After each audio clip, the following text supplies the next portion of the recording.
Hey everyone, welcome back to my YouTube channel. Today I came up with another important program, which is a program to reverse digits of the given number.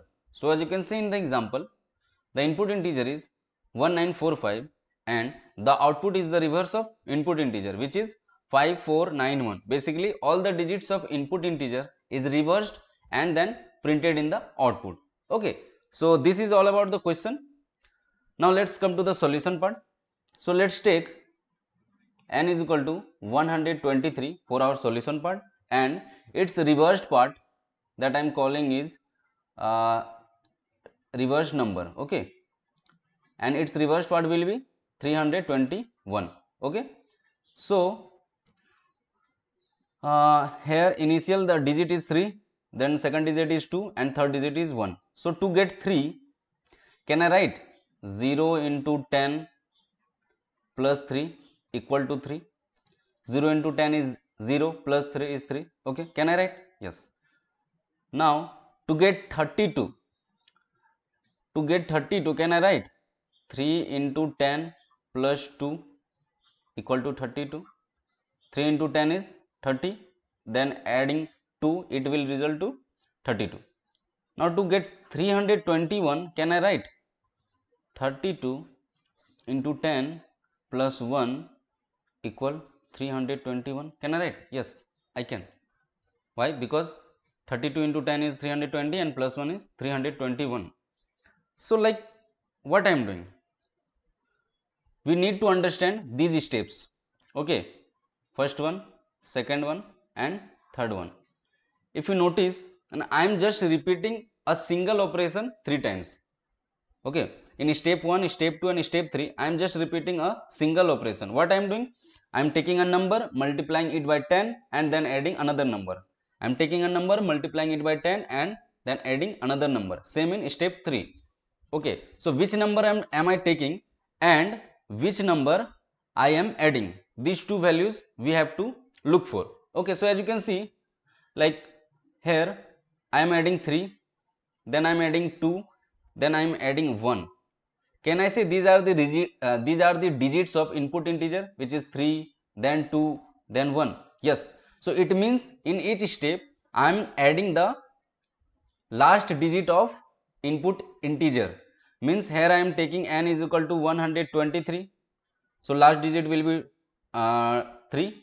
Here I am taking n is equal to 12. I have just removed the last digit and then I am updated the n and it becomes 12.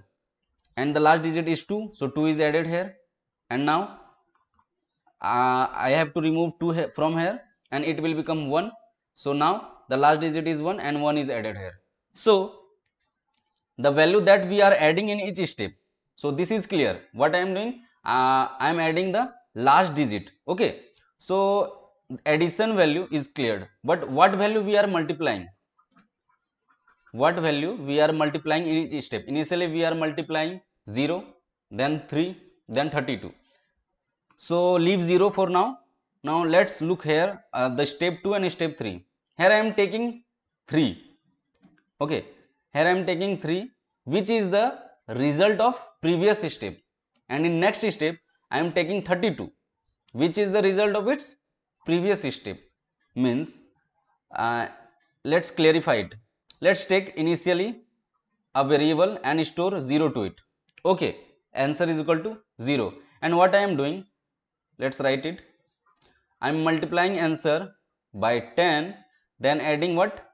Last digit, which we can calculate through n modulo 10, and in each step we can write simply n equal to n by 10 to remove the last digit in each step. Okay, so I am calculating this value, but I am storing it. Why do we need to store the value? Why do we need to store the result? Because the result that is coming we are using in our next step.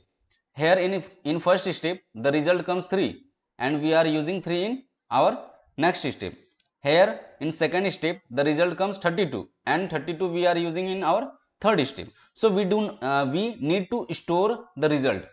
So where can we store the result? Do we need to create another variable? No, we do not need to create another variable. We can simply store the variable in we can simply store the result in answer variable. Okay, and the statement will be like this: answer is equal to answer into 10 plus n modulo 10. Why I have stored the result in answer variable itself? Because initially here answer is 0, in second step answer variable value is 3, in third step answer variable value is 32, and you can see 3 is the result of first step, and in next step 3 becomes the value of answer variable. In second step 32 is the result of second step, and 32 becomes the value of answer variable in third step. What it means, we are just calculating the value and putting it back to answer.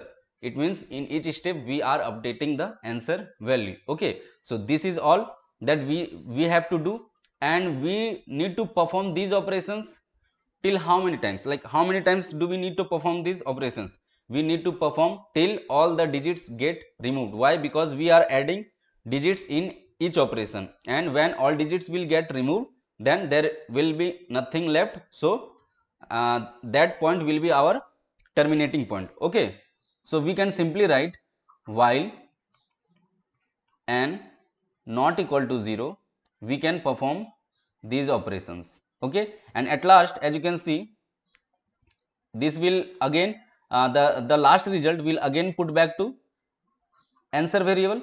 So our answer variable will store the result. Okay, now let's dry run for our input example. What were our input example? Our input example was 1945. Now let's dry run for it and clear it. Okay, so let me write the code in right hand side, left hand side, sorry. While n not equal to 0, this is the value of n is equal to 1945, and what we are doing, we have to create a variable here, int answer is equal to 0. Okay, and answer is equal to answer into 10 plus n modulo 10. Okay, and in each step we have to remove the last digit, actually n equal to n by 10. Okay, now let's understand the dry run. For input example, n is equal to 1945. Initially n is equal to 1945. Okay, and answer is equal to let me write like this, and answer is equal to 0. Now we will come to the while condition.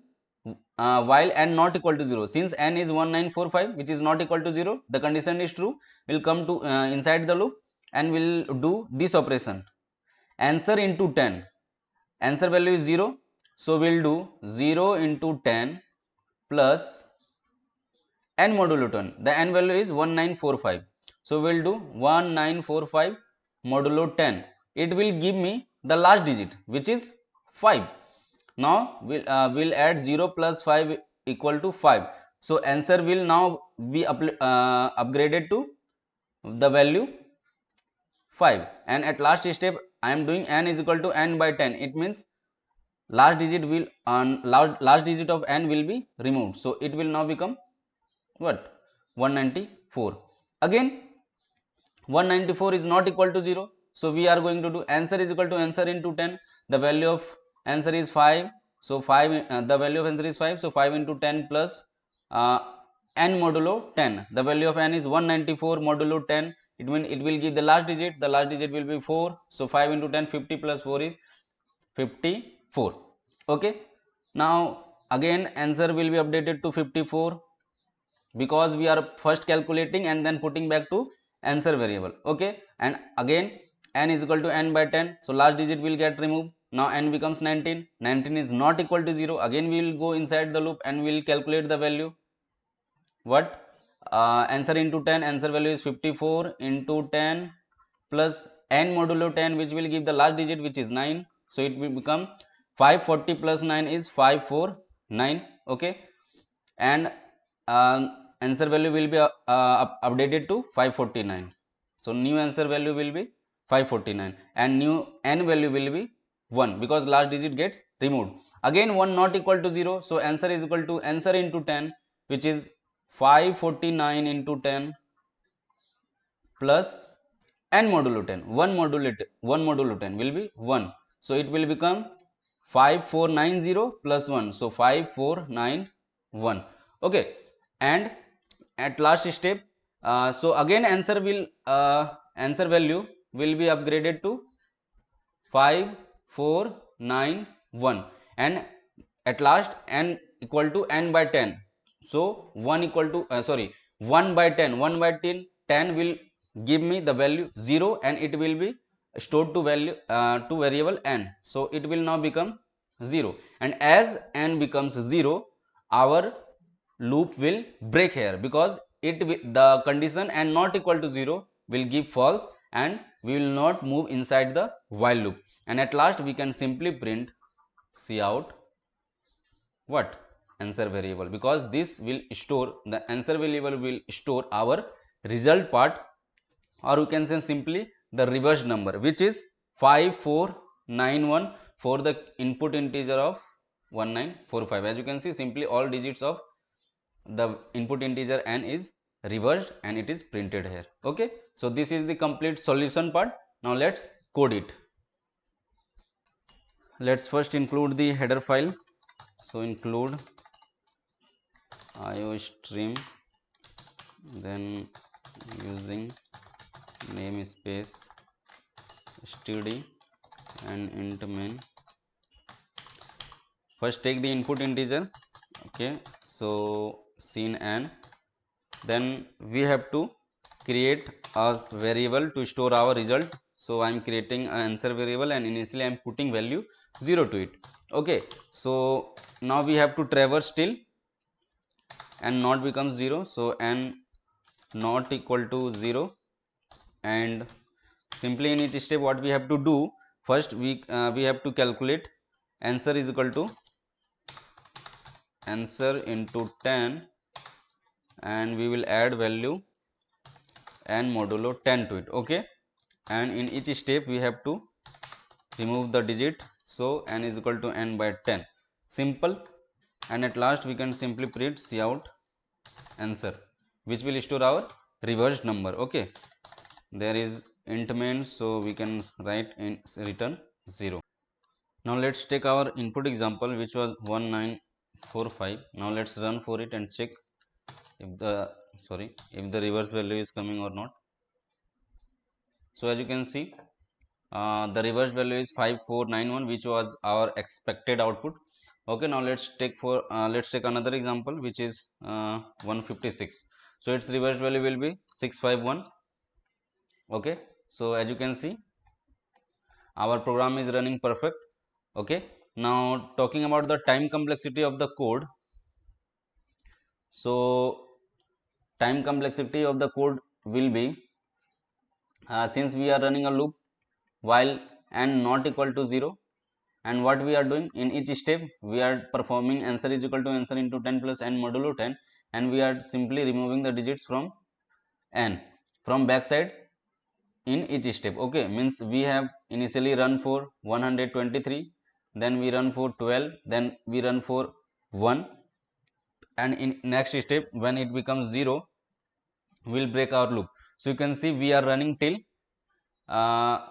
k times, where we are running till k times, where k is number of digits, okay, in input number. So basically we can say the time complexity of the code is big O of k, where k is number of digits in input number, or we can simply represent k as big O of log n base 10, where n is the input integer. So this was all about the reversed number program. It is an important program. It comes in many interviews as well as academic questions. So if you have liked the thought process and as well as the explanation part, please share this video as much as possible, and to get such more content related to programming, technology and coding, you can subscribe my channel. Thanks.